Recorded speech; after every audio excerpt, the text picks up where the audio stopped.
정부가 뭐 여러 가지를 계속해서 육성을 하고 있죠. 다양한 산업 가운데 로봇도 빼놓을 수가 없습니다. 2030년까지 3조 원의 규모의 자금을 투입해서 로봇 100만 대 이상을 보급한다라고 하는 주요 내용 좀 꼼꼼하게 체크해 주시죠.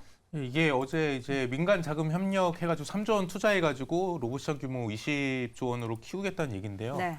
근데 지금 이제 우선 감속기, 자율 조작 등 한 8대 핵심 기술을 확보해서 추진한다는 내용입니다. 그래서 아직 뭐 구체적인 기술이나 개발 로드맵은 내년 상반기쯤에 좀 수립할 예정이고요.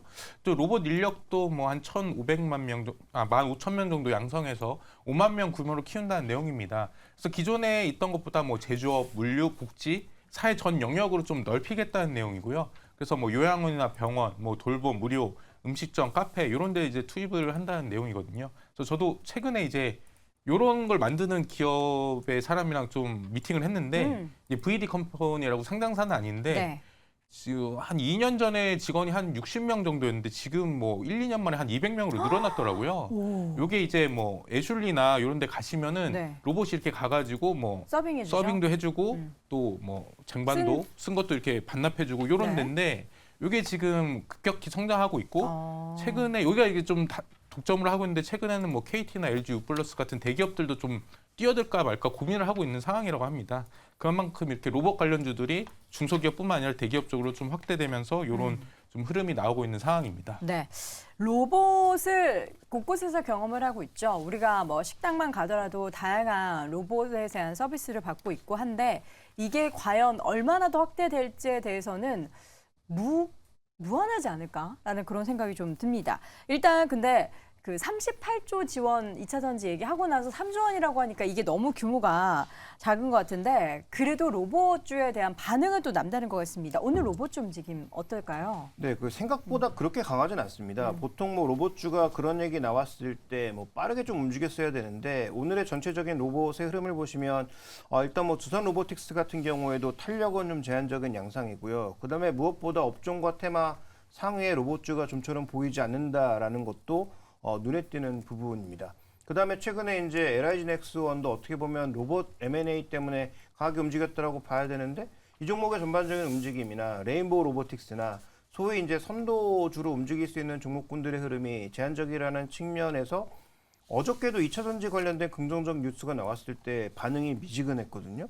그다음에 이번에 로봇 관련 뉴스도 작은 뉴스는 아니라고 보여지는데 관련된 종목군들의 반응이 조금 뜨뜻미지근한 것은 이 정책에 대한 어떤 시간 그 타임라인이 너무 좀 길다는 점도 반영되고 있는 것 같고 2030년이라고 해서. 네. 그다음에 또 하나 중요한 것은 로봇주가 최근에 워낙 달려온 부분도 있기 때문에 지금 코스닥의 대주주 요건이 바뀌지 않는 상황에서 매물을 맞을 수도 있는 종목에 대해서는 급격한 어떤 흐름을 보이기보단 차라리 이 대주주 이슈가 지나가고 오히려 대주주 이슈 때문에 팔았던 사람들이 돌아오는 1월 달에 뭔가 좀 움직임이 있지 않을까라는 기대감도 녹아있는 것 같습니다. 네, 로봇 관련해서는 그 옵티머스2 테슬라의 로봇도 뭐 우리 시장에 좀 영향이 있나요?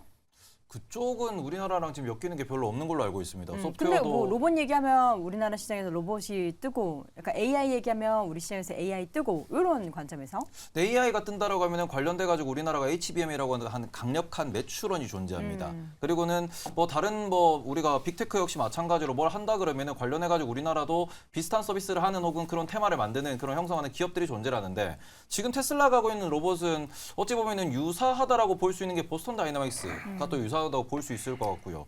그러고는 지금 테슬라가 진행하고 있는 그런 로봇 산업은 좀 독보적이다라고 볼 수 있습니다. 독보적이다. 네, 왜냐하면 어떤 면에서요? 카메라를 가지고 또 본인들이 가지고 있는 빅데이터를 가지고 자율신경망을 뭔가 계속 좀 아이덴티티로 내세우고 있거든요. 자율신경, 뭐 네. 자율로 하는 거 되게 좋아하네요. 그렇죠. 아무래도 뇌에다가 자율주행, 이게 자율신경망. 브레인에다 뭘 꼽는 것도 좋아하는 그런 네. 분이다 보니까 그런 식으로 해서 정말 사람 같은 이런 의사결정을 할 수 있는 그런 시스템을 만든다라고 하고 그걸 연구 개발하고 있는데 이 부분이 지금 우리나라에서 이슈가 되고 있는 레인보우 로보틱스나 아니면은 뭐 두산 로보틱스 같은 곳이랑은 좀 다르죠. 우리나라는 공장 자동화라든지 뭔가 좀 생산에 관련된 아니면 치킨을 튀긴다든지 이런 쪽으로 좀 집중되고 있는데 거기는 사람과 유사한 걸 만들고 있거든요. 그러니까 이런 부분에서 아직까지는 뭐 관련주가 딱히 나오지 않는다라고 보셔야 될 것 같고 네. 그리고는 오히려 테슬라가 저렇게 앞서 나가는 모습을 보일 때마다 우리는 또다시 공포를 느끼겠죠. 어떤 공포요? 저쪽이 선점을 할 수도 있겠다. 왜냐하면은 지금 자율주행 역시도 우리나라가 한다라는 얘기는 하고 있고 다른 나라에서 많이 했지만 결국 자율주행 1등은 테슬라고 2등은 엔비디아입니다. 네. 그러니까 이런 부분에서 기술의 혁신 속도가 워낙 빠르다 보니 특히 테슬라는 지금 1년 반 정도밖에 안 됐습니다. 로봇을 한다고 선언한 지 1년 반, 2년 정도 된 그 세월 내에 이미 뭐 그 정도의 성과를 냈다라는 부분이 어마어마한 거죠. 뭐 전 세계 천재가 다 모여든 곳이 지금 테슬라기 때문에 그런 부분에서 오히려 테슬라가 발전하는 모습을 보면은 우리나라 로봇 산업에 대해서는 약간은 물음표가 생길 수도 있다. 저는 이렇게 생각하고 있습니다. 테슬라의 로봇은 휴머노이드 로봇, 그러니까 우리나라에서 지금 개발하고 있는 여러 가지 뭐 산업 현장에 들어가는 로봇이나 이런 우리가 가게에서 볼 수 있는 로봇이랑은 결이 좀 다른 그런 로봇을 개발하고 있기 때문에 뭐 어쨌든 전체 큰 로봇이라는 큰 틀 안에서는 다양한 로봇이 지금 개발이 되고 있고 앞으로 상용화될 것이다라는 기대감을 갖고 있는 것은 맞지만 결은 살짝 다르다라는 점을 우리가 인지해야 될 것 같습니다. 최근에 우리나라에서는 LG전자가 튀김 로봇을 만들어 납품을 하고 있다라고 하는데 튀김 로봇 하면 또 유명하게 또 교촌에서는 그 닭 튀기는 치킨 튀기는 그 로봇을 꽤 많이 이용을 하고 있다고 한데 혹시 보셨어요? 보진 못했고요. 네. 이번에 LG전자가 그 BHC의 T봇 말씀하신 티봇이에요 이름이? 이름이 T봇입니다. 아, 귀엽네요. 아직 납품은 안 하고 납품 예정이니까. 아니 다 로봇이 영어잖아요. 네. 그러면 뭐 프라이라는 말을 써서 뭐 푸봇? 이것도 네. 이상하네요. 네. 그러니까 어쨌든 납품을 하고 있다. 네, 네. 그렇고 그보다 로봇 관련주를 우리가 이제 지켜볼 때, 네. 그 전에 테슬라가 이번에 그 옵티머스 2 발표했지 않습니까? 무엇보다 중요한 내용은 계란을 집는다는 겁니다. 로봇은 세밀해졌다라는 건가요? 관절 중에서 가장 중요한 게 손이거든요. 그 생계란을 집어서 옮기고 이거를 운반할 수 있다는 것은 기술력이 상당히 진보했다는 내용이거든요. 인지를 하고 정말 깨지지 약한 않게. 계란을 네. 옮긴다. 살짝 옮긴다. 힘의 강도가 중요한 거예요. 강도, 네. 그러니까 쥐는 강도. 네, 그렇죠. 그래서 저는 로봇 관련주 중에서 그 완성 로봇 관련주에 대해서 현 시점에서 관심을 갖기보다는 우리가 로봇이 움직일 때 네. 공장용 로봇 말고요. 휴머노이드나 사족보행이나 이족보행 로봇을 보게 되면 연료전지가 있지 않습니까? 연료전지. 지금 현재는 리튬이온 배터리를 사용해서 움직이고 있습니다. 그런데 궁극적으로는 이게 수소 연료전지 파워팩으로 바뀔 겁니다. 그래서 파워팩에 이제 충전해주면 계속 로봇이 거기에 대해서 작동하는 이런 네. 원리로의 진행이 될 것으로 판단되고 있는데 수소 연료전지 파워팩 관련 종목 중에서는 이제 두산그룹이 가장 독보적이거든요. 그렇죠. 비상장사도 있고요. 상장사 중에서는 두산 퓨얼셀 같은 종목들은 우리가 관심 갖고 로봇 산업이 성장할 때 해당 기업도 성장할 수 있는 근간이 될 수 있다는 측면에서 로봇주를 바라볼 때 저는 연료전지 관련주를 지켜보자라는 생각으로 판단하고 있습니다. 네, 김재훈 교수님. 로봇주 얘기할 때마다 항상 좋을 때 하는 말은 그래서 이들이 뭐 지금 흑자 전환했느냐, 언제 흑자 전환하냐 이런 얘기를 하잖아요. 근데 이 얘기는 뭐 내년에도 계속 하겠죠? 네, 뭐 당분간 흑자 전환은 뭐 쉽지 않다라고 봐야 될 것 같고요. 그다음에 정부의 로드맵도 그래서 지금 기술을 끌어올린다라는 것이잖아요.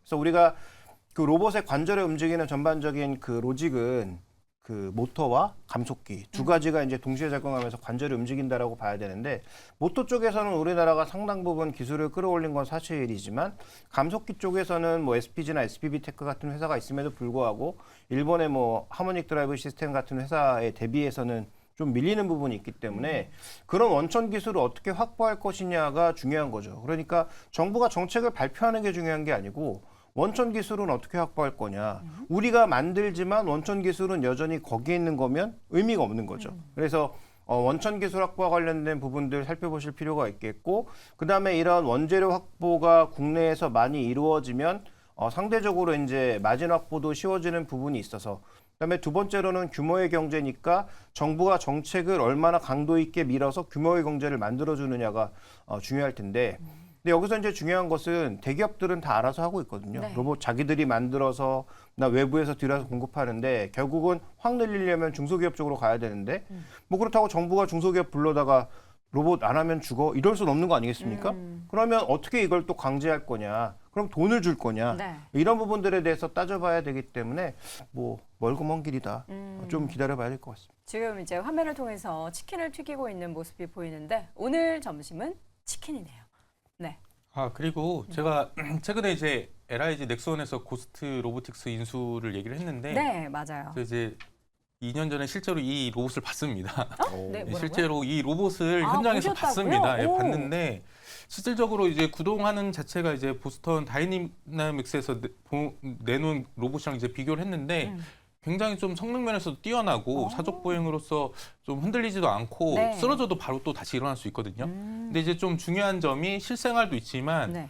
요게 지금 미국의 멕시코 국경에서 사용이 되고 있거든요. 어떤 이제 용도? 군사용이고 이 로봇만 있는 게 아니라 로봇에 뭐 통신을 달 수도 있고 무기를 달 수도 있고 미사일을 달 수도 있고 어떤 걸로 개조가 다 가능하거든요. 특히 우리나라 같은 경우는 이제 남북 분단 상황이 있기 때문에 요걸 이제 방산용이나 군사용으로 또 이렇게 이용할 수 있는 부분이 있기 때문에 요걸 또 개발해가지고 미국 수출이나 이런 부분도 있을 수 있기 때문에 네. 그런 시각으로서 좀 보면 좋을 것 같습니다. 네. 그래서 지금 계속 말씀해 주시는 내용들을 종합해 보면 결국에는 사람을 대체한다라는 겁니다. 근데 지금 로봇주 관련돼 가지고는 우리가 그냥 지금은 적자입니다, 비쌉니다 얘기는 하지만 네. 그게 두산이 됐든 레인보우가 됐든 삼성이 됐든 LG가 됐든 중국 기업이 됐든 일본 기업이 됐든 미국 기업이 됐든 어딘가는 찾으셔야 돼요. 왜냐 그러면은 결국 사람들은 전쟁하기 싫어하고 귀찮은 거 하기 싫어하고 반복노동 싫어합니다. 힘든 거 싫어해요. 그거를 기술로 극복할 수 없었기 때문에 그의 경제성이 없었기 때문에 지금까지 우리는 계속해서 사람이 시급했던 거거든요. 근데 이게 지금 AI도 나왔고요. 네. 소프트웨어적으로도 얘기가 나온 상황에서 돈이 된다라고 하니까 천재들이 뛰어들어가지고 이걸로 정말로 사업을 해보자라고 하고 있습니다. 대량 생산 체제가 구축이 되면은 경제가 만들어질 것이고 그게 테슬라가 될지 두산이 될지 어디가 될지는 모르겠지만 분명히 이곳을 선두하는 기업에 있어서는 우리가 꼭 잡으셔야 된다. 향후 뭐 5년이 될지 10년이 될지는 모르겠지만 결국에는 대중화가 될 것이고 이 대중화가 되는 과정에서 어떤 기업이 승자가 되는지는 꼭 찾으셨으면 좋겠다. 다만 지금 비싼 게 문제다. 이렇게 보시면 좋을 것 같습니다. 네. 로봇 얘기는 뭐 이제 앞으로도 내내 할 화두가 될 것 같은데요. 이제 앞으로는 우리나라 뭐 기술력에 대한 긍정적인 얘기, 여기에 더해서 실적이 찍힌다, 어딘가로 수주가 많이 되고 있다, 이런 좋은 얘기들이 차근차근히 또 나왔으면 하는 바람 가져보겠습니다. 다시 한번 네 분의 의견 정리해 보시죠. 김대중 고수, 로봇이 달걀을 집어들었다. 김정효 고수는 로봇 적자 기업의 한계가 아직은 있다. 김민기 고수는 로봇 실생활에서 점점 다가온다. 테이브 고수, 기대감은 가장 빵빵한 섹터다라고 의견을 남겼습니다. 자, 이렇게 해서 오늘 저희 탑5 5가지 주제 모두 확인을 해봤고요. 이번에는 시청자 고수분들의 의견 체크해 보시죠. 박세미 아나운서와 함께 확인해 봅니다.